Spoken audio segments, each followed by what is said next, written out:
Welcome to Your Real Silence, a place where every shadow hides a story, and every silence carries a screen dot. It was almost midnight when Samir stepped off the last train at Greyfield Station, a place he had never even heard of before. The platform was eerily quiet, the kind of silence that felt heavier than noise.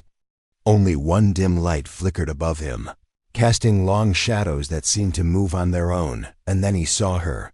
A woman in a pale white dress standing near the far end of the platform.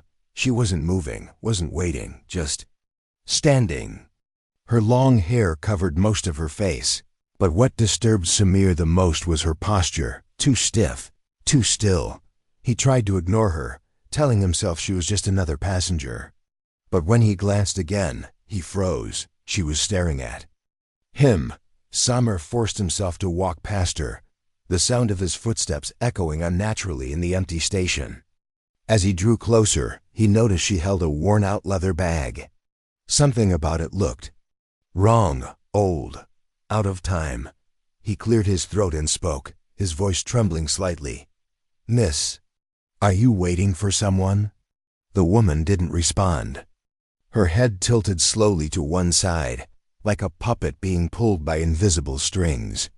Samir felt a chill run down his spine, and then she whispered, At first, he thought it was just the wind. But the words grew clearer. Not the last train, not yet.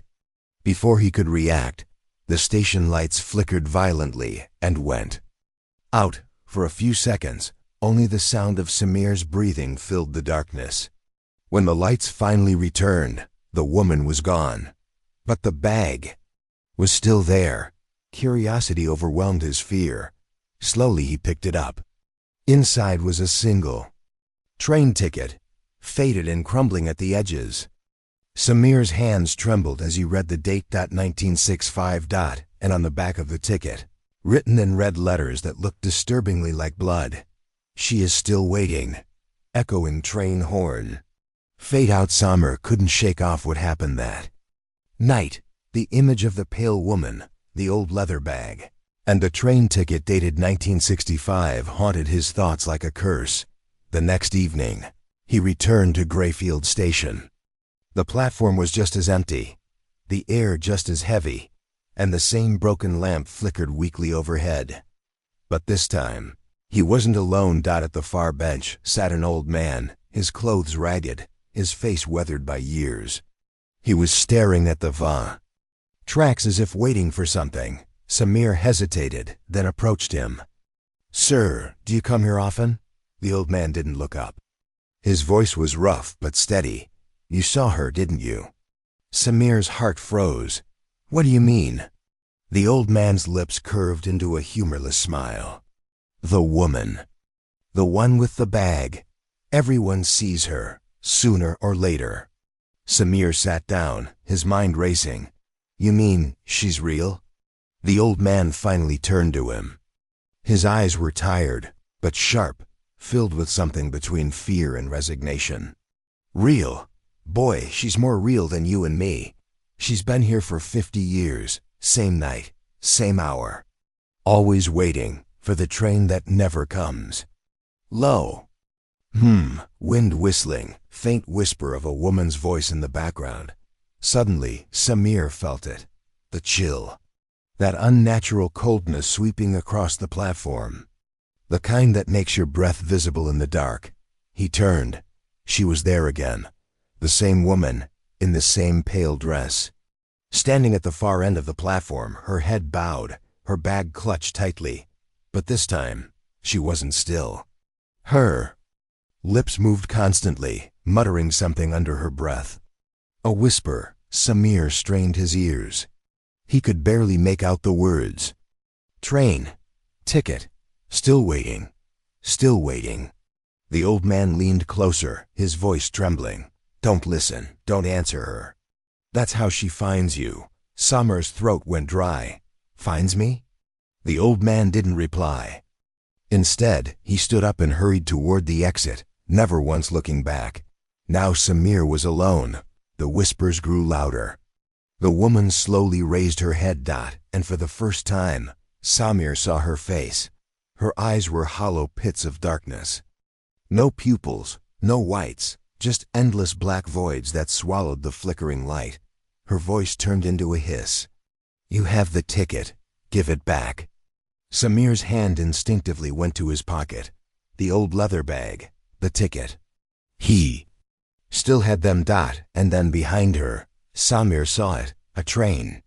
Silent, no sound of wheels, no steam, no horn. Just a shadow of a train sliding across the tracks, as if it didn't belong to this world.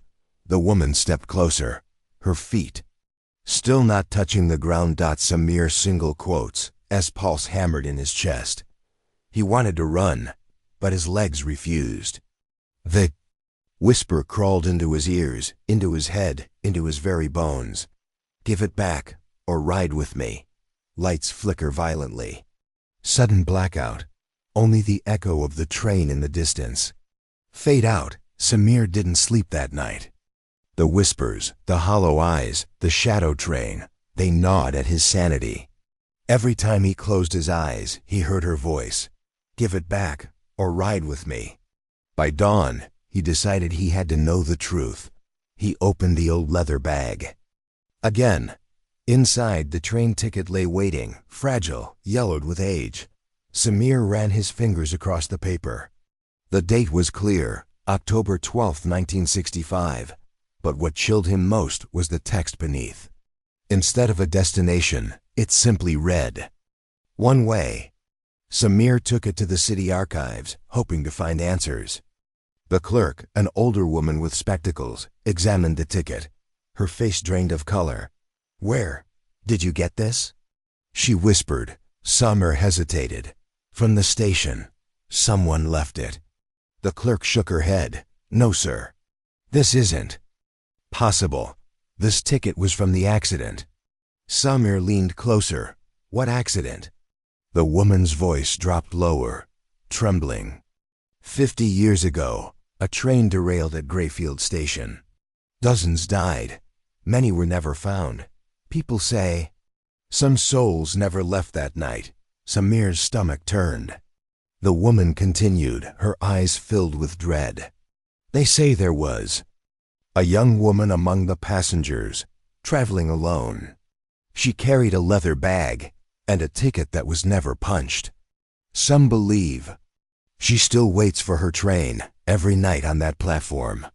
Sound of pages turning, faint whispering in the background. Samir pulled the bag closer.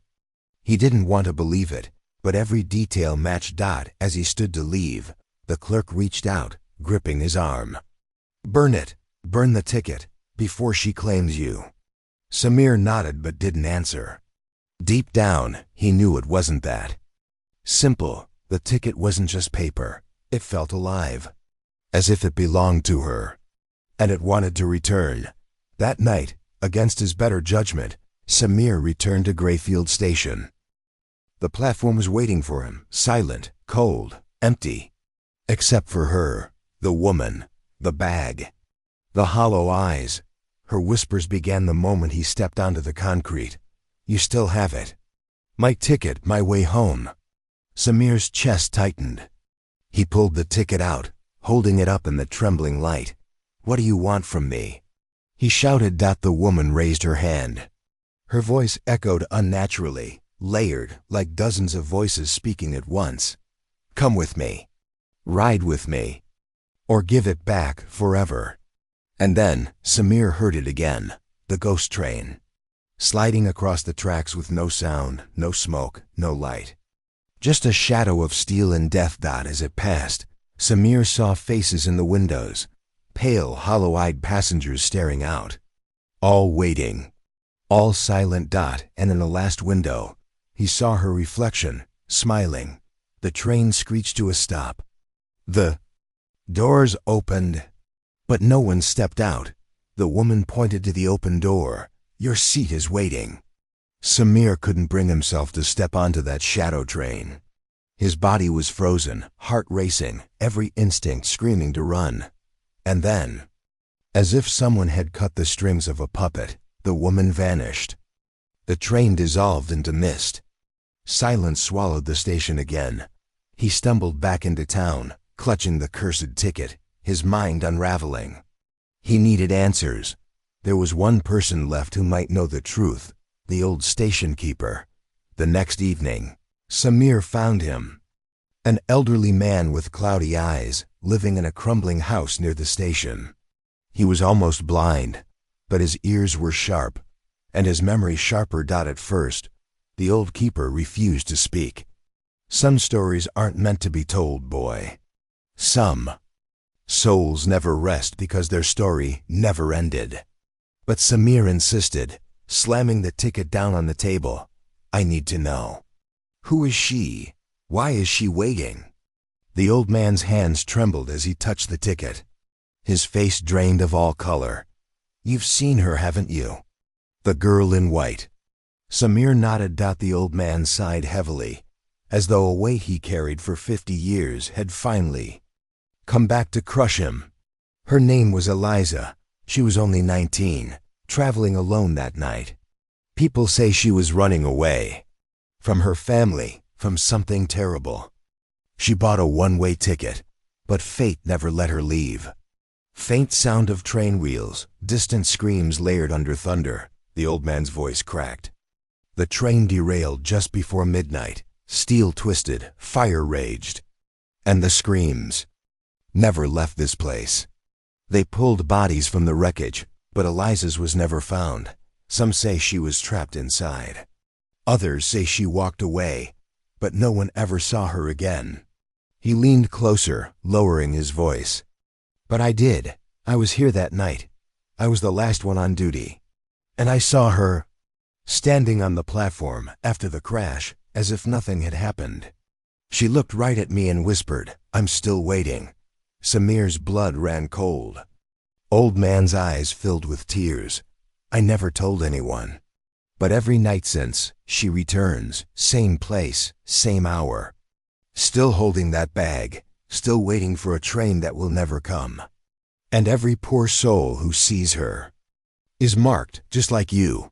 Summer swallowed hard. Marked? What do you mean? The keeper's voice dropped to a whisper. She follows you. Once you take her ticket, you belong to her. One day, the train will come again. And when it does, you'll ride with her. Low rumbling sound, like a train engine awakening in the distance. Samir looked at the ticket in his hand. The ink was darker now. The word, one way, seemed almost fresh, as though written in blood that had never dried. Suddenly, the lamps in the old man's house flickered. The air grew icy cold. The station keeper's face twisted in horror. She's here. She's found you. Asterisk. Sharp knock on the door, followed by the faint whisper of a woman's voice. Still waiting. The old man shouted, his voice shaking. Run, boy. Don't let her take you tonight. Samir ran. The old station keeper's warning echoed in his mind. But no matter how far he went, he always ended up back at Greyfield Station. It was past midnight. The platform was waiting. And so was she. The woman in white stood under the flickering lamp, her hollow eyes fixed on him, her hand outstretched. Your seat is ready. Behind her, the ghost train slid silently into the station. Its doors opened with a hiss of cold air. Inside, rows of pale faces stared out, motionless, lifeless. Summer clutched the ticket. His hands shook, but the paper felt hot, pulsing, as if alive. The word one way glowed faintly in the dark. He dropped it. The woman's face twisted into a smile. Slowly, she stepped closer, her feet never touching the ground. You can't run. Once you take the ticket, you belong to me. The train horn wailed, a sound not of metal, but of screams. The doors closed.